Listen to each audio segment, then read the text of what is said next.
Hello, വീട്ടിൽ വെറുതെ വന്നപ്പോൾ നല്ലൊരു വിശപ്പ് കയറി കേട്ടോ. പിന്നെ ഒന്നും നോക്കിയില്ല, നേരെ വണ്ടി എടുത്ത് പാഞ്ഞെത്തിയത് ഈ ഒരു ഐറ്റം കഴിക്കാൻ വേണ്ടിയിട്ടാണ്.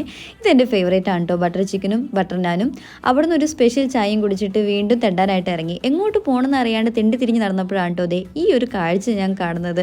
സ്ട്രീറ്റ് ലൈറ്റ് ഉള്ളതുകൊണ്ട് അധികം പേടിപ്പെടുത്തുന്നതായിട്ട് തോന്നിയില്ല, എന്നാൽ വിത്തൗട്ട് സ്ട്രീറ്റ് ലൈറ്റ് അധികം കിളി പാറിയാനൊന്നും തോന്നിപ്പോയിട്ടോ. അവിടുന്ന് നേരെ എങ്ങോട്ട് പോകണമെന്ന് വിചാരിച്ചിരുന്നപ്പോഴാണ് എന്നാൽ ബീച്ചിലേക്ക് വിട്ടാലോ എന്ന് ആലോചിച്ച് നേരെ ബീച്ചിലേക്ക് വിട്ടു. അവിടുത്തെ ഫുഡ് സ്ട്രീറ്റിലാണ് കേട്ടോ ഞാൻ പോയത്. അത്യാവശ്യം നല്ല രീതിയിൽ തന്നെ തിരക്കുണ്ടായിരുന്നു കേട്ടോ. അവിടെ നോക്കിയപ്പോൾ കുറേ കളർ കുപ്പികൾ ഇങ്ങനെ നിരന്നിരിക്കുക. എന്നാൽ അവിടെ സ്പെഷ്യൽ ഐസ് ഗോള കൂടി ഞാൻ ട്രൈ ചെയ്തു കേട്ടോ. അത് കഴിച്ച് നേരെ ബീച്ചിലേക്ക് ഇറങ്ങി. ബീച്ചിലേക്ക് അത്യാവശ്യം നല്ല തിരക്ക് തന്നെയായിരുന്നു കേട്ടോ. അതുകൊണ്ട് തന്നെ ഞാൻ അധികം ടൈം അവിടെ സ്പെൻഡ് ചെയ്യാനായിട്ട് നിന്നില്ല. എത്രയും പെട്ടെന്ന് എനിക്ക് അവിടെ എസ്കേപ്പ് ആയാൽ മതി, ആ ഒരു തോട്ടായിരുന്നു. അത് കഴിഞ്ഞതേ ഈ ഒരു ഐറ്റം, അതൊരു വീടാന്ന് പറഞ്ഞപ്പോൾ നമ്മുടെ സ്വപ്നക്കുള്ളിൽ പൃഥ്വിരാജ് കഴിക്കുന്ന ഒരു ഐറ്റം ഇല്ലേ, അതാണ് കേട്ടോ എൻ്റെ മനസ്സിലേക്ക് വന്നത്. എന്നാൽ പിന്നെ അത് ട്രൈ ചെയ്യാമെന്ന് വിചാരിച്ച് ഞാനൊന്ന് ട്രൈ ചെയ്ത് നോക്കി. പക്ഷേ ആ ഒരു ഐറ്റം അല്ല ഈ ഒരു ഐറ്റം എന്ന് എനിക്കത് ട്രൈ ചെയ്ത് കഴിഞ്ഞപ്പോൾ മനസ്സിലായി കേട്ടോ.